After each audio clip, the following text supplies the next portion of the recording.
오늘도 이 아침에 기도의 자리로 나오신 성도님들을 환영하고 축복합니다. 오늘 우리에게 주신 하나님의 말씀은 열왕기상 1장 1절부터 10절의 말씀입니다. 다윗 왕이 나이가 많아 늙으니 이불을 덮어도 따뜻하지 아니한지라.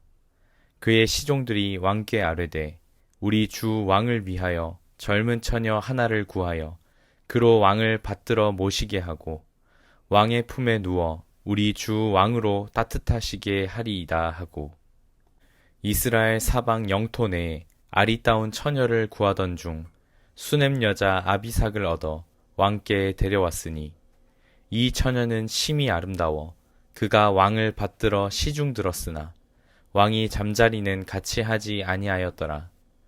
그때 핫깃의 아들 아도니아가 스스로 높여 이르기를 내가 왕이 되리라 하고 자기를 위하여 병거와 기병과 호위병 50명을 준비하니 그는 압살롬 다음에 태어난 자요 용모가 심히 준수한 자라. 그의 아버지가 내가 어찌하여 그리하였느냐 하는 말로 한 번도 그를 섭섭하게 한 일이 없었더라.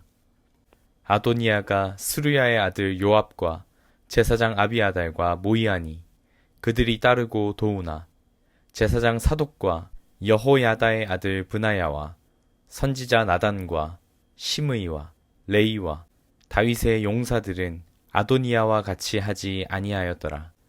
아도니아가 에느로겔 근방 소헬렙 바위 곁에서 양과 소와 살찐 송아지를 잡고 왕자 곧 자기의 모든 동생과 왕의 신하된 유다 모든 사람을 다 청하였으나 선지자 나단과 브나야와 용사들과 자기 동생 솔로몬은 청하지 아니하였더라. 아멘. 오늘부터 열왕기의 말씀으로 함께 말씀을 나누게 됩니다.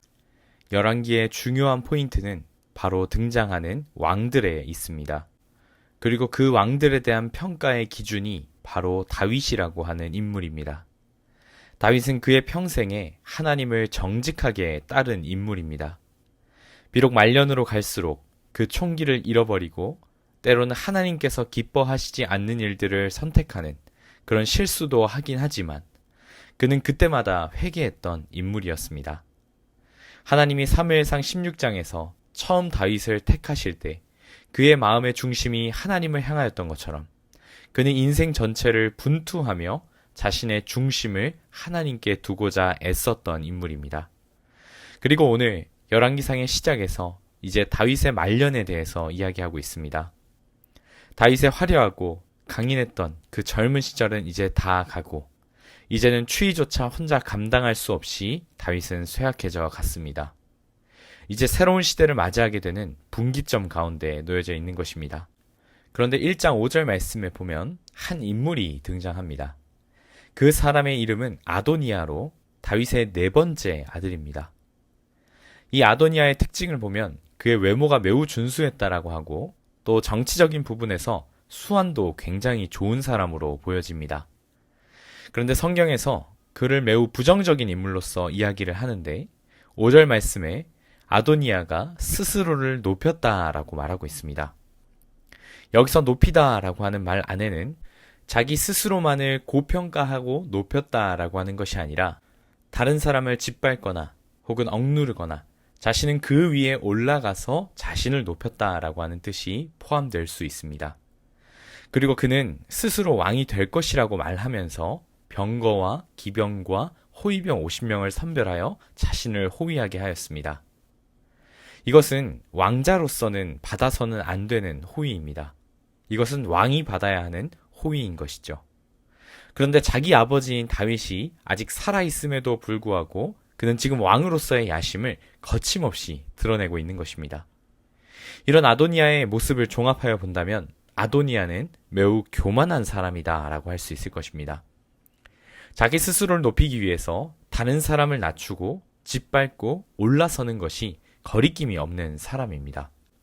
물론 이 아도니아가 왕위 계승 앞에서 서열상 가장 높은 것은 맞지만 그의 아버지가 아직 죽지도 않았는데 그가 어떻게 이런 교만한 마음을 가지고 행동하면서 살아갈 수 있었을까요? 심지어 그의 아버지는 일평생 마음의 중심을 하나님께 두고 하나님께서 기뻐하시는 삶을 살았는데도 말이죠. 그를 보면서 아무것도 느끼는 것이 없었을까요? 우리 6절의 말씀을 함께 보도록 하겠습니다. 6절에 그는 압살롬 다음에 태어난 자요 용모가 심히 준수한 자라. 그의 아버지가 내가 어찌하여 그리하였느냐고 하는 말로 한 번도 그를 섭섭하게 한 일이 없었더라 라고 말합니다. 다윗이 아도니아에게 단 한 번도 견책하는 말을 하지 않았다라고 말하는 것입니다.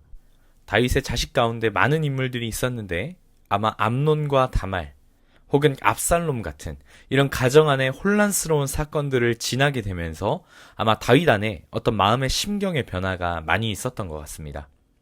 혹은 나이가 점점 많아지면서 가정에 대한 관심이 많이 길어지지 않고 에너지를 쓸 여력이 부족했는지 다윗은 지혜로운 아버지로서의 모습을 보여주지 못하였습니다.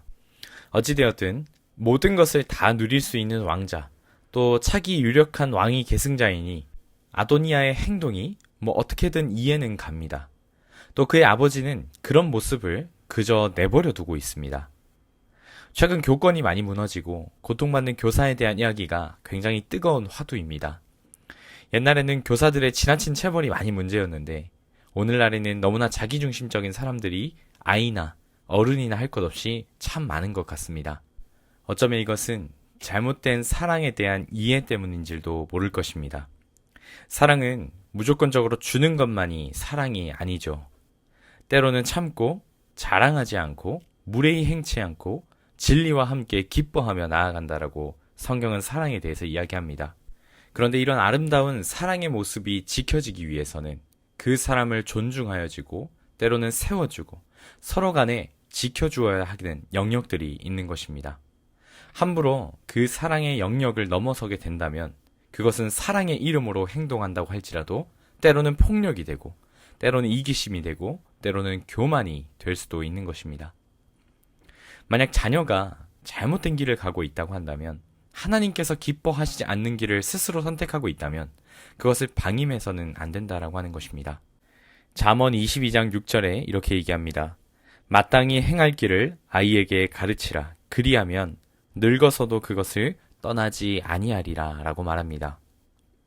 내 자녀를 사랑한다면 혹은 내가 다른 사람을 사랑하는데 그 사랑하는 사람이 잘못된 길을 가고 있다면 사랑과 지혜 안에서 그 사람에게 마땅히 행할 바를 알려주어야 하는 것입니다. 다윗의 방임의 결과는 아도니아였습니다. 아도니아의 모습을 한번 보십시오.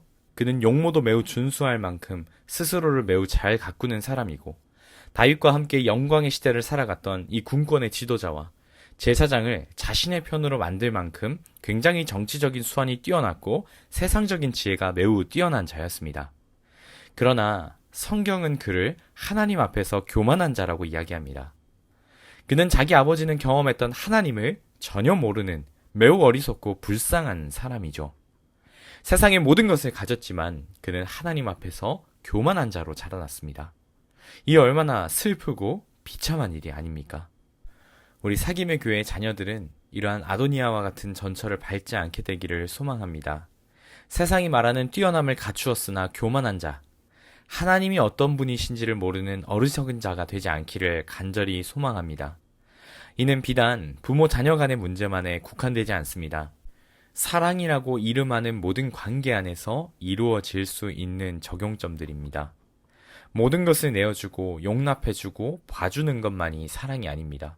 물론 때론 기다림도 필요하고 지켜보는 것도 필요합니다.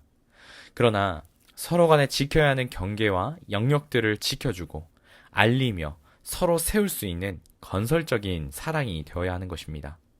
때로는 부드러운 음식을 먹이다가도 딱딱한 음식을 먹을 수 있어야 하며 잘못된 선택 앞에서 사랑과 지혜로서 때로는 경책하며 권해야 하기도 합니다.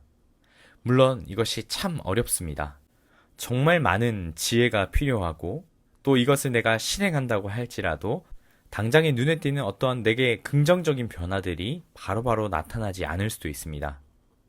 가정 안에서 볼 때 내 자식이 내 마음대로 되지 않는 것이 얼마나 큰가요?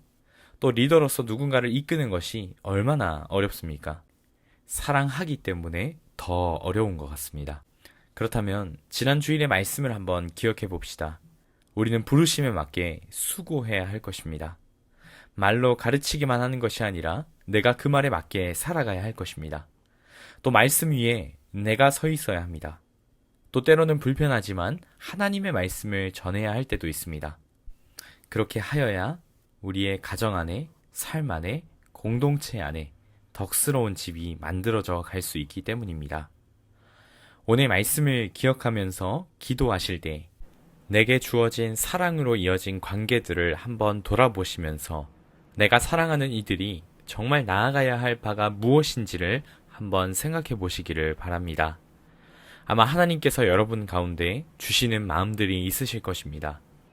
이 사람이 하나님을 더 가까이 하고 교제하기 위하여 해야 할 것들이 떠오르신다면 그것을 지혜롭게 실행할 수 있는 하나님의 지혜를 구하시기를, 또 그러한 상황이 열어주시기를 간절히 구하는 이 시간 되기를 간절히 소망합니다.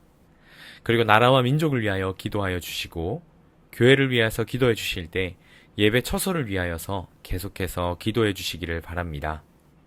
마지막으로 각자 가져오신 기도 제목들을 이 시간 하나님의 손에 올려드리며 함께 기도하며 나아가시겠습니다. 함께 기도하겠습니다.